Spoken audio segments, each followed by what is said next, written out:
Bom dia, vamos de Bíblia, Jeremias 15.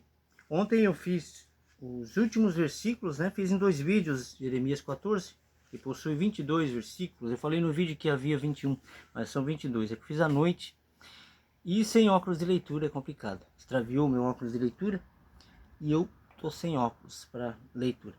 Mas de dia que é fácil de ler, né? Aí o que eu errar aqui é falta de atenção mesmo. Vamos lá, o versículo 1 de Jeremias 15, que possuem, vamos ver quantos versículos, possuem 21, esse sim possui 21 versículos.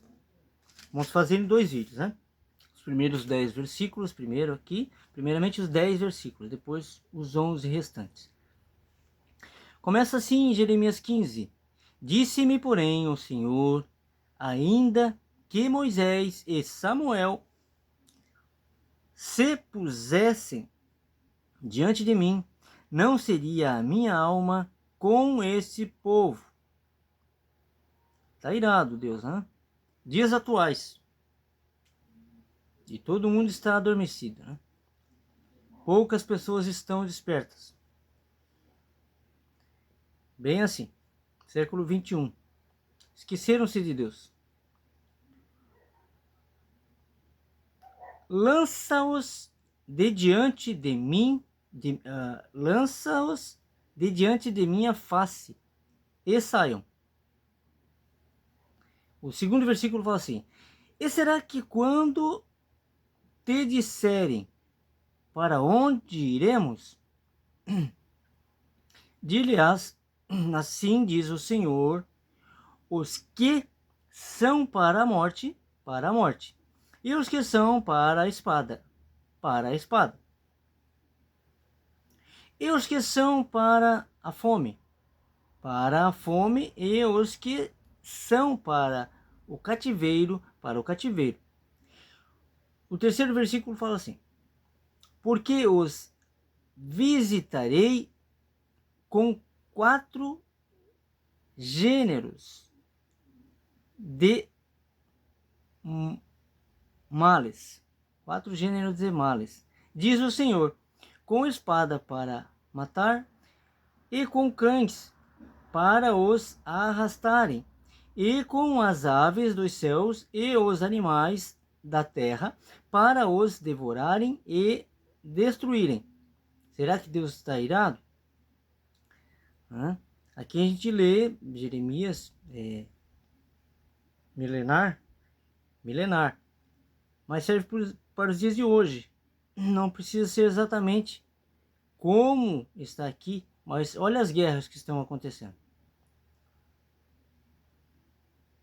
né? Então, é mais ou menos isso. O versículo 4 fala assim: entregá-los-ei ao deserto em todos os reinos da terra, por causa de Manassés, filho de Ezequias, rei de Judá, por tudo quanto fez em Jerusalém. O quinto versículo agora. Porque quem se compadeceria de ti, ó Jerusalém? Ou quem se entristeceria por ti? Ou quem se desviaria a perguntar pela tua paz? O sexto versículo. Tu me deixaste, diz o Senhor, voltaste para trás. Por isso, estenderei a mão contra ti e te destruirei. Estou cansado de me arrepender. O sétimo. E padejá-los-ei com a pá nas portas da terra. Desfilei, destruí o meu povo. Não voltaram dos seus caminhos. Voltar dos caminhos errados aqui no caso, né? Caminhos sem Deus. Exatamente o que acontece hoje. que acontecia outrora comigo, né? Deus teve misericórdia, me trouxe, e eu pretendo voltar para uma das moradas que Jesus fala, curado. E os filhos de Deus voltarão. Então, quem se deixar ser convencido pelo Espírito Santo voltará para casa curado, voltará para o reino dos céus.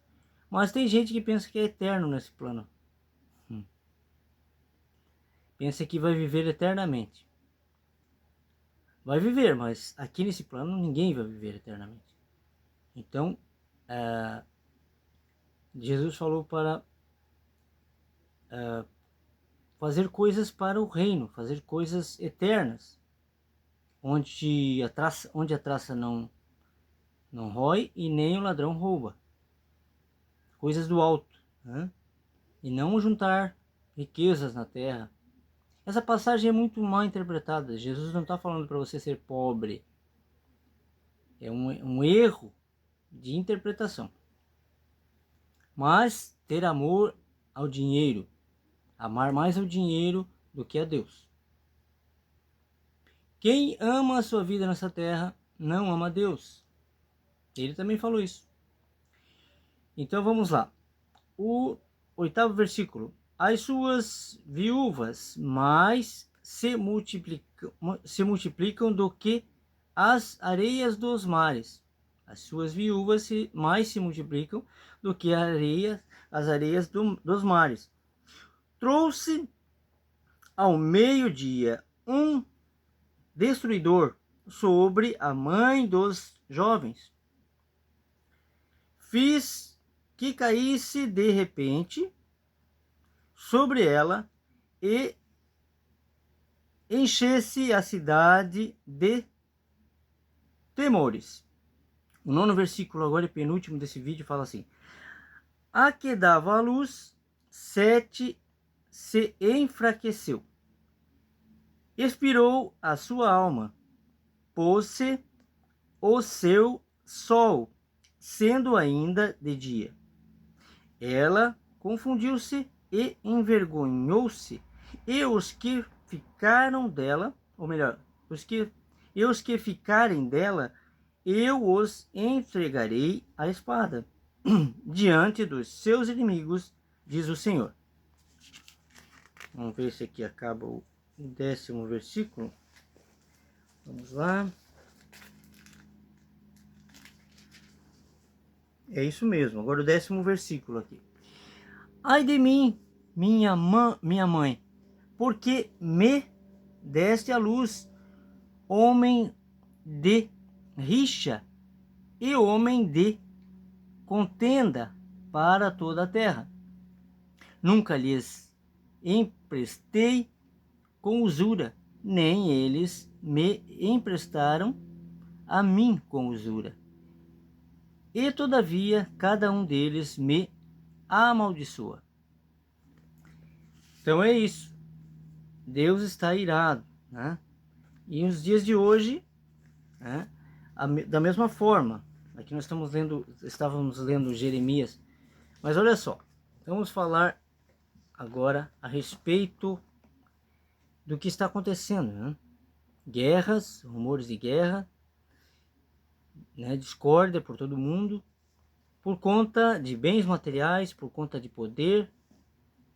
Então esse mundo aqui, que jaz no maligno, como Jesus falou, só um segundo. A gente vive no máximo aqui 100 anos, se muito, né? Mas chegou aos 70, já começa, como a própria palavra de Deus fala, né? É só cansaço e fadiga. Então a gente vive 100 anos nessa terra. O que são 100 anos perto da eternidade? A eternidade não é tempo sem fim. A eternidade é tempo nenhum, na verdade, né? Para Deus não existe o tempo. Existe o tempo cronológico que a gente inventou aqui na Terra, mas o tempo para Deus não existe. Um dia é como um ano, e um ano é como 1000 anos, como um dia. Então para ele não existe tempo. Jesus morreu por nós desde o princípio do universo. Então para Deus não existe tempo. O único tempo que existe para nós é o agora, é o já. O passado não existe, o futuro, com certeza, todos sabem que não existe ainda. E quando existir, será um momento presente. Você vai viver o presente, você nunca vai viver o futuro. E o passado, da mesma forma, a gente viveu o presente. E é um presente de Deus. Então, a gente lembra o passado não para se apegar àquele passado, mas para não cometer erros futuros no presente. Também não cometer erros.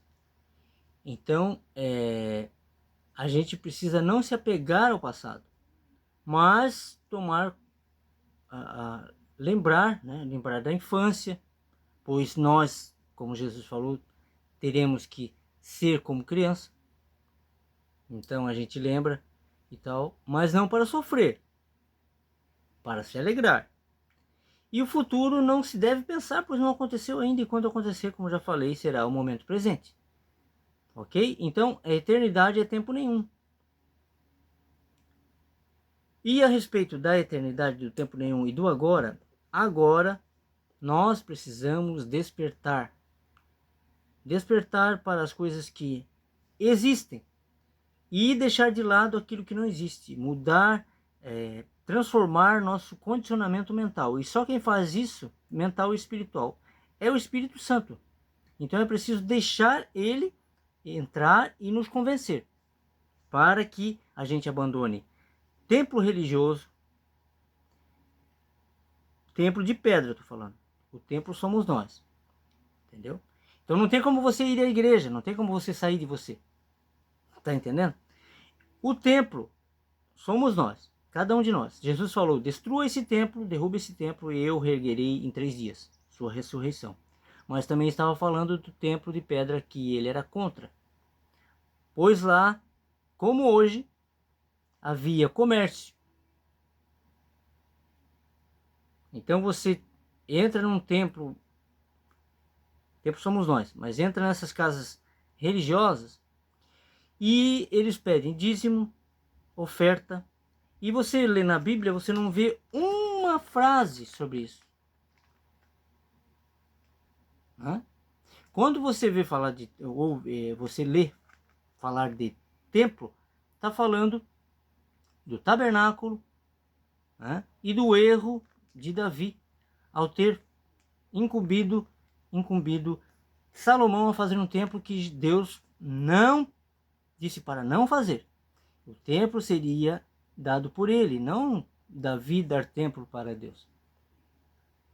Ele daria um templo que é perpétuo, que é Jesus, que viria da sua linhagem, mas ele não entendeu, não quis esperar. O ser humano é assim, ele precisa ver, né? Então incumbiu Salomão erroneamente, de fazer um templo físico. Tirou o tabernáculo que abrigava a Arca da Aliança, com peles de animais que representam a nossa pele, tirou dali e levou para o templo de pedra. Ali começou a desgraça, pois Salomão começou a seguir outros deuses que nada mais são do que demônios. Teve 1000 mulheres, cada uma delas seguia um deus diferente. São 1000 deuses que ele cultuou. Tá bom assim? Então há muitas coisas, tradições que a gente aprendeu, né, que está no nosso condicionamento mental e espiritual. Essa tradição. E para a gente acabar com isso, como Jesus falou, eu vim para acabar com isso, nós precisamos ler a Bíblia toda, ver o engano, o erro de Davi. Não foi só esse, né? A gente sabe disso. Teve a traição com Betsaba. E teve Salomão, inclusive, que era filho dessa traição, e que ele botou a perder tudo, né? E daí você vê mais na frente os evangelhos de Jesus falando sobre isso, né? Então você precisa ler a palavra, se alimentar. O pão que Jesus falava não era o pão físico, esse alimento. Ele fez a última ceia. E ele falou para nós fazermos isso para lembrar, né, a palavra, ó, pão, o pão de cada dia, o pão tá aqui, ó, o pão. Não é pão físico, é o pão da palavra que você leva para a mente, lê e leva de graça pois recebeu de graça. Então há muita confusão a respeito disso, muita má interpretação. Depois que você descobre a verdade, que você é liberto, você obrigatoriamente, né, como Jesus falou, tem que levar. Paulo falou assim, ai de mim que não leve a palavra de Deus, a verdade, né, do evangelho. Então, ai de mim também, eu falo, que não leve, que não reparta, não compartilhe a verdade. Seria muito cômodo, né? A maioria gosta do templo e cultua outros deuses, chegar aqui e falar, não, tá certo, é assim mesmo, é isso mesmo, vamos colher dízimo, me dá aí um pix. Eu não quero saber de pix, eu quero saber de levar a verdade, gratuitamente. Esse vídeo está indo para o YouTube, talvez vá para outras plataformas, Facebook, Instagram, né? Mas se monetizar, vai ser monetização de patrocinadores, não tem nada a ver com a pessoa que está ouvindo isso aqui e está ouvindo a verdade. Então há uma diferença.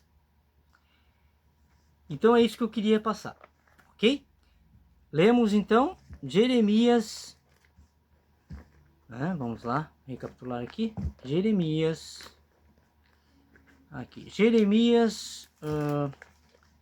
15, né? E os primeiros 10 versículos. Logo eu volto fazendo os outros 10, 11, né? Restantes. Fiquem com essa palavra, meditem e fiquem com Deus.